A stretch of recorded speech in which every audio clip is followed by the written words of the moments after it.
Salut à tous et bienvenue sur cette nouvelle vidéo. La thématique du jour, de toute façon, tu l'auras vu dans le titre, pourquoi Tinder détruit ton ego. Je prends peut-être des risques, mais je suis prêt à parier que tu es présent sur les applications de rencontres. Et comme tu n'as pas beaucoup de résultats, c'est-à-dire que tu ne reçois pas beaucoup de matchs et pas beaucoup de likes, ben tu commences à douter de ta beauté physique, de ton aspect physique et de ta capacité à attirer des femmes. Et ce qui se passe, c'est que beaucoup d'entre vous, vous pensez que votre réalité de Tinder va être la même que dans la vraie vie. Donc pour ce faire, on va détailler les choses. On va faire les choses étape par étape. On va d'abord détailler de comment se passe la dynamique des relations dans la vraie vie, et ensuite on va voir comment ça se passe sur Tinder, et on va voir ce qu'on peut retenir de tout ça.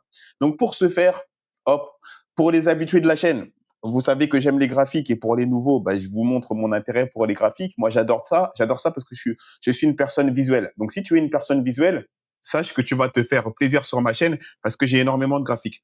Donc, j'ai fait ce graphique pour vous montrer un peu comment se passe la dynamique des relations hommes-femmes d'un point de vue intérêt, d'un point de vue niveau de désir dans la vie réelle. Donc là, comme vous pouvez le voir dans ce camembert, en fait, il y a on va dire, trois grandes catégories de femmes. Il y a les femmes qu'on va considérer pas intéressées. Dans ce graphique, ce sont les femmes qui sont dans la partie rouge. Il y a les femmes qui sont dans la catégorie des femmes potentiellement intéressées. Là, dans ce graphique, ce sont les femmes dans la catégorie orange.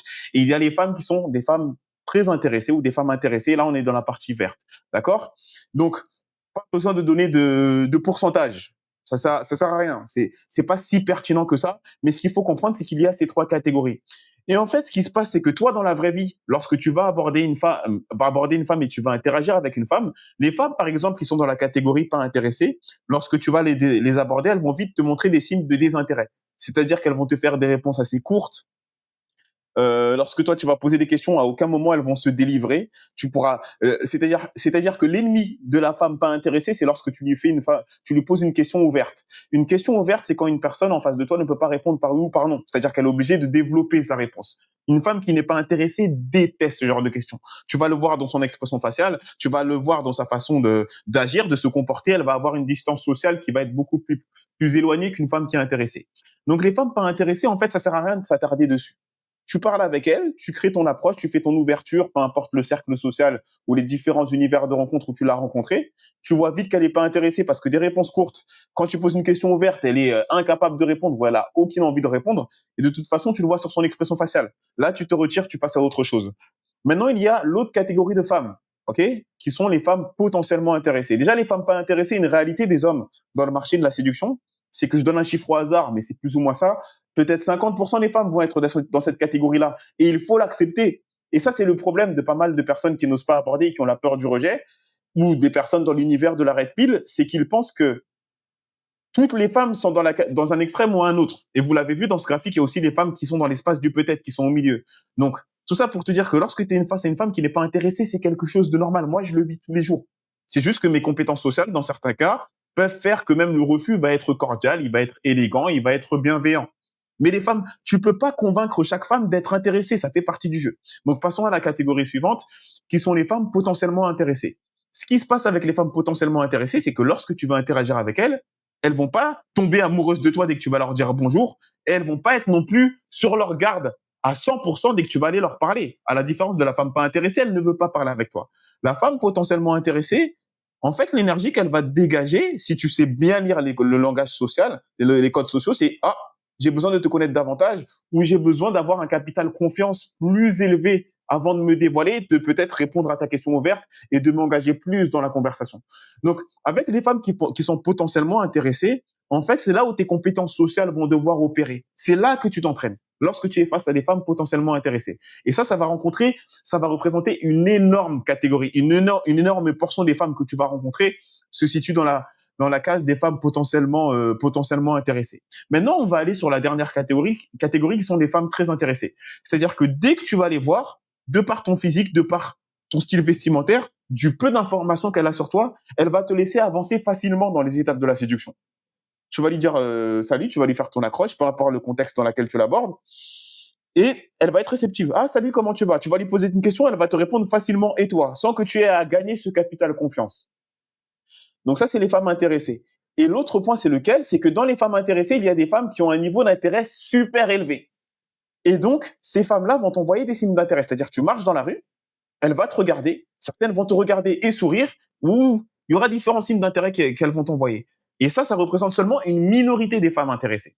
Donc, ce qu'il faut retenir de ce graphique, c'est déjà dans un premier temps, c'est que si toi, tu te bases seulement sur les femmes, je ne sais pas si vous voyez, non, je pense pas que vous voyez lorsque je bouge la souris, mais si toi, tu t'attardes que sur les femmes qui t'envoient des signes d'intérêt, tu perds une grande partie des femmes qui sont intéressées ou très intéressées et tu perds une grande partie des femmes qui sont potentiellement intéressées. Tu te fermes un grand marché.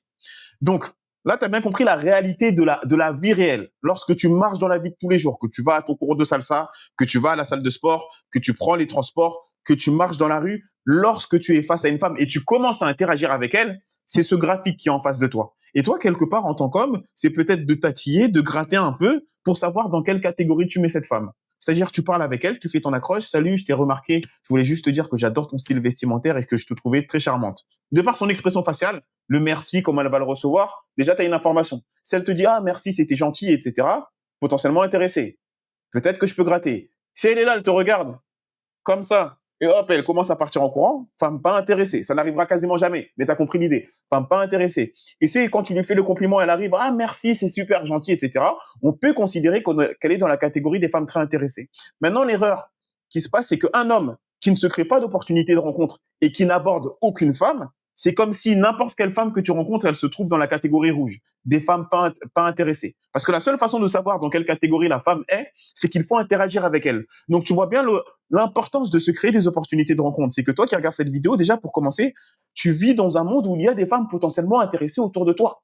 Mais si tu n'oses pas créer d'interaction, c'est comme si toutes les femmes n'étaient pas intéressées. Et autre chose, avant de terminer sur la vie réelle, ensuite on va passer sur Tinder, c'est que l'autre point à prendre en compte, tu sais, c'est lequel? C'est que toi aussi, en tant qu'homme, tu as des standards. Tu as un niveau d'intérêt, toi aussi, en tant qu'homme. Ça fait que la femme, par exemple, pour s'attarder sur l'homme qui va seulement se concentrer sur les femmes qui leur envoient des signes d'intérêt, on va dire que sur 100 femmes, il y en a peut-être une ou deux qui, lorsqu'elle te voit, elle se dit, je suis très intéressée, je vais t'envoyer un signe d'intérêt. Bah, tu sais quoi, le problème? C'est qu'il faut que cette femme te plaise aussi. Sinon, tu vas te retrouver en couple par défaut, par dépit. Tu veux pas accepter n'importe quelle femme qui t'envoie un signe d'intérêt. Donc, dans ce graphique-là, il faut rajouter tes standards. Donc, tu vois bien que la vie, quelque part, dans le concept de la séduction, c'est pas que c'est compliqué, mais si tu ne te crées pas d'opportunité, tu es victime de ta vie. C'est pas toi qui es au contrôle de ta vie, ce sont les femmes qui vont décider avec qui tu vas te mettre en couple. Ta masculinité, c'est ce qui te permet de naviguer dans cet océan et de chercher parmi la femme qui te plaît, où est-ce qu'elle se situe. C'est-à-dire que moi, quand j'aborde une femme dans la rue, tu sais ce que je fais? C'est que je vais la voir, je dis, toi, tu me plais, j'y vais, et j'essaye de dire, OK, où est-ce que tu te situes? J'arrive, je fais une accroche, je fais une blague, je suis taquin, et j'essaye de la positionner. Et lorsque je suis face à une femme, la majorité de mes interactions se situent dans la catégorie des femmes potentiellement intéressées, c'est-à-dire elle me voit, c'est dans l'espace du peut-être. À aucun moment elle se dit Gauthier c'est Brad Pitt, à aucun moment elle se dit Gauthier il est dégueulasse. Ça doit arriver, mais elles sont pas intéressées, tu m'as compris. Et lorsque je navigue dans cet espace-là, c'est la majorité de mes interactions. Je ne peux pas, moi, vivre une vie où je me dis je veux seulement m'attarder sur les femmes intéressées. Ça va réduire mon choix. Et moi aussi, il faut qu'elle me plaise, la femme qui est en face de moi, tu m'as bien compris. Et l'autre truc, c'est que le désir d'une femme agit de façon différente. C'est-à-dire que même ce graphique que je suis en train de vous faire, c'est un graphique qui va se manifester durant les premières secondes de l'interaction, essentiellement de par votre physique. Et plus la femme, elle va avoir des informations sur vous, plus son niveau de désir et d'intérêt va changer, va modifier. C'est-à-dire que ce graphique, j'ai envie de dire qu'il est valable seulement pendant les 10 premières secondes de l'interaction. C'est-à-dire que la seule note qu'elle me donne, c'est le physique, hop, parce qu'elle m'a entendu parler pendant 2 secondes, mais pas plus. Et plus je parle avec elle, plus elle a des informations sur moi, sur ma personnalité, sur mes passions dans la vie, d'où le fait de me montrer pas vulnérable, mais de dire un peu plus de choses sur moi lorsque j'aborde une femme. Et plus elle a des informations sur moi pour elle aussi se positionner à son tour.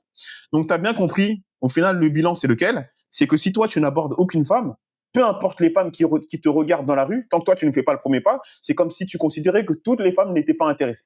C'est aussi simple que ça. C'est-à-dire que toi, qui regarde la vidéo, si ça se trouve que dans l'espace des femmes intéressées, t'en as plus que moi, Gauthier. Toi qui me regarde et qui voit mes vidéos d'interaction et qui te dit, Gauthier, il a quand même du succès, il s'en sort. Si ça se trouve, toi, de façon passive, tu attires potentiellement plus de femmes. Tu reçois peut-être même plus de signes d'intérêt que moi. Mais comme moi, je passe plus à l'action que toi, j'ai plus de résultats dans ma vie. Tu m'as compris. Donc maintenant, on va aller aux applications de rencontres. Comment ça se passe sur les applications de rencontres? Sur les applications de rencontres, ce qu'il se passe, c'est que les femmes ont accès qu'à ton physique. D'accord? Et comme les femmes ont pas mal de choix, vu que 70% des personnes présentes sur les applications de rencontres sont des hommes contre 30% des femmes, les femmes ont du choix, plus de choix que les hommes, et elles n'ont que le critère physique pour se décider. Tu sais ce que les femmes vont choisir? elles vont s'attarder, elles vont donner des likes seulement aux hommes qui sont dans la catégorie des femmes, du coup, qui sont des femmes qui sont très intéressées par eux, mais qui représentent cette minorité de femmes. Tu vois la femme qui t'envoie un signe d'intérêt dans la rue lorsque tu marches. Je t'ai dit, ça représente 1 sur 100. Pour un autre homme, ça représente peut-être 0,5 sur 100. Tu m'as compris. Mais sur les applications de rencontres, c'est un peu ce même principe qui va s'appliquer. Les femmes qui vont te donner des likes, ça va être les femmes qui vont être ça va être le même genre de femmes que quand tu les croises dans la rue, elles vont te faire le sourire, elles vont te faire le regard. Ça représente la minorité des minorités des minorités.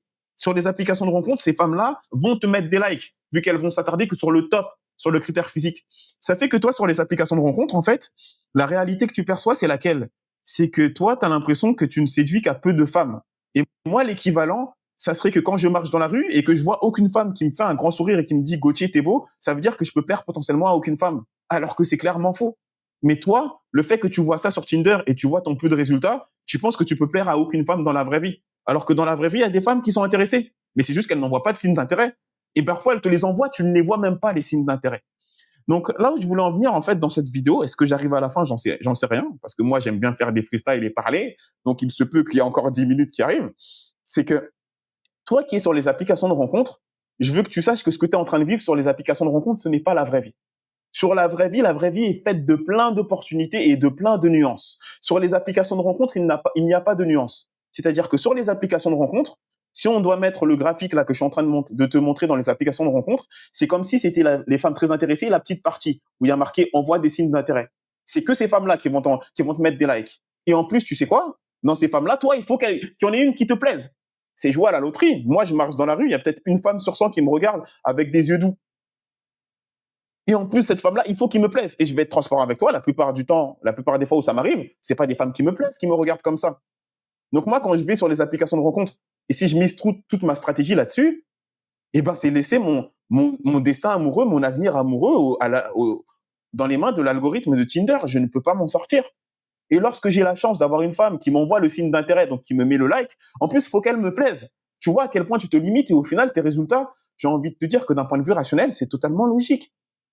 C'est totalement logique que sur Tinder, sur les applications de rencontre, tu aies moins de résultats que dans la vraie vie. En tout cas, tu aies moins de marché potentiel que dans la vraie vie. Sur Tinder, tu n'es qu'une image froide, tu n'es qu'une photo.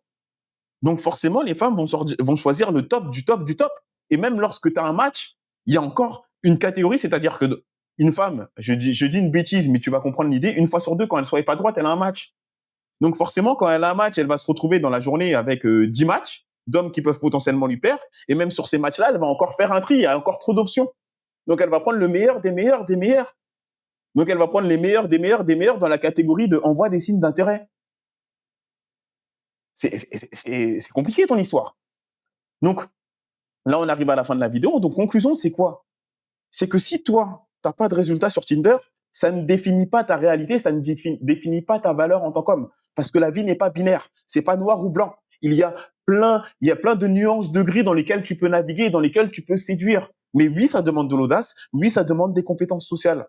C'est tout. Donc, en fait, il faut tout simplement il faut tout simplement entendre que aborder et échouer, ça fait partie du processus. Et c'est ça qui t'empêche, en fait, d'aller sur le terrain. C'est que tu veux vivre dans un monde où c'est blanc ou noir. Et le monde où c'est blanc ou noir, c'est Tinder. Et dans ce monde-là, c'est pas toi qui as le choix. C'est limite, c'est la femme qui a le choix, c'est la femme qui décide. Là où dans la vraie vie, c'est moi qui décide quelle femme je veux aborder. Ça fait que dans la vraie vie, lorsque j'arrive à prendre le contact et que j'arrive à aller en rendez-vous avec une femme, c'est une femme qui me plaît. Lorsque toi, tu vas en rendez-vous sur Tinder, tu transpires. Tu te dis, est-ce qu'elle va ressembler aux photos? Est-ce que le peu de connexion que j'avais avec elle par message va se refléter dans la vie réelle? Tu vois un peu toutes les barrières que tu te mets, tout ça parce que tu n'as pas le courage et l'audace d'aller aborder les femmes qui te plaisent dans la vraie vie.